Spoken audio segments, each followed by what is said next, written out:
आपली लालपरी प्रवास सुरू झाला होता. साधारण पाऊस पडत होता. शहरातून निघून ग्रामीण भागात प्रवास सुरू झाला. बस एका नदी किनाऱ्यावरून चालली होती. बाजूचे काका मन लावून बाहेर त्या नदीला पाहत होते. मी विचारले, काका, खूप मन लावून बघताय? ते म्हणाले, रात्रीच्या वेळी खरंच नदी किती भयानक दिसते ना?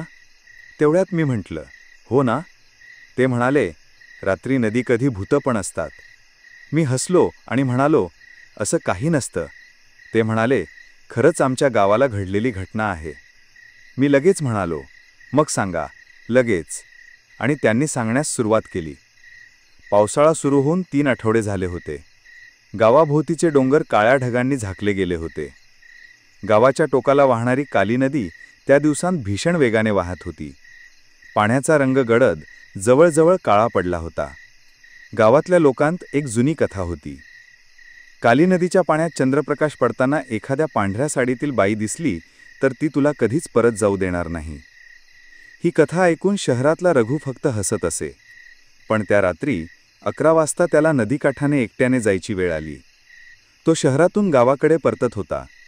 बस चुकल्याने त्याने शॉर्टकट म्हणून नदीकिनारीच्या पायवाटेने जायचं ठरवलं.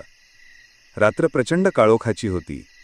वीज चमकत होती आणि त्या क्षणभरच्या उजेडात त्याला नदीत उफाळणाऱ्या लाटा दिसत होत्या. वाऱ्याने झाडं सळसळत होती आणि कधीमधी पाण्याच्या गंधात कुजलेल्या गवताचा वास मिसळत होता.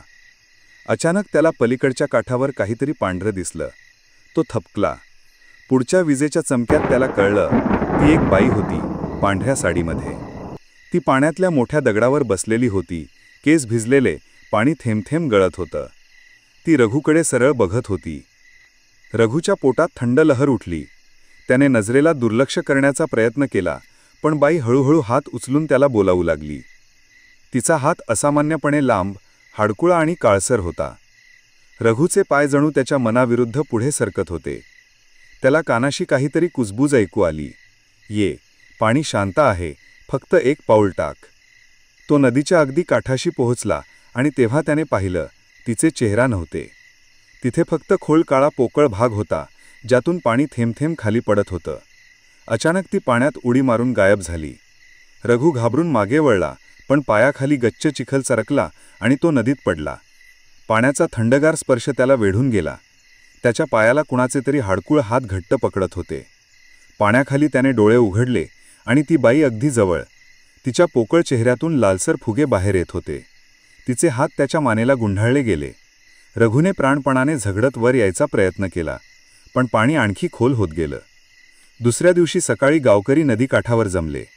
पाण्यात रघुचा चप्पल आणि शर्ट तरंगत होतं, पण रघु कुठेच नव्हता. मात्र एक गोष्ट भयानक होती. ओल्या वाळूत 2 पावलांचे ठसे होते आणि ते ठसे नदीकडून गावाच्या दिशेने जात होते, जणू कोणीतरी आधीच किनाऱ्यावरून बाहेर आलं होतं. आणि त्या ठशांच्या शेवटी रघुचा ओला मोबाईल, ज्याच्या स्क्रीनवर व्हिडिओ चालू होता. पाण्यातल्या अंधारातून कुणीतरी हळूहळू जवळ येत होतं आणि कॅमेरा बंद होण्याआधी एक पोकळ काळा चेहरा अगदी फ्रेमभर भरून गेला. रघु कधीच सापडलाच नाही, एवढं सांगून ते काका म्हणाले, त्या नदीजवळून कोणीच जात नाही. म्हणून मी मगाशी बोललो की नदीकाठी भूतं असतात.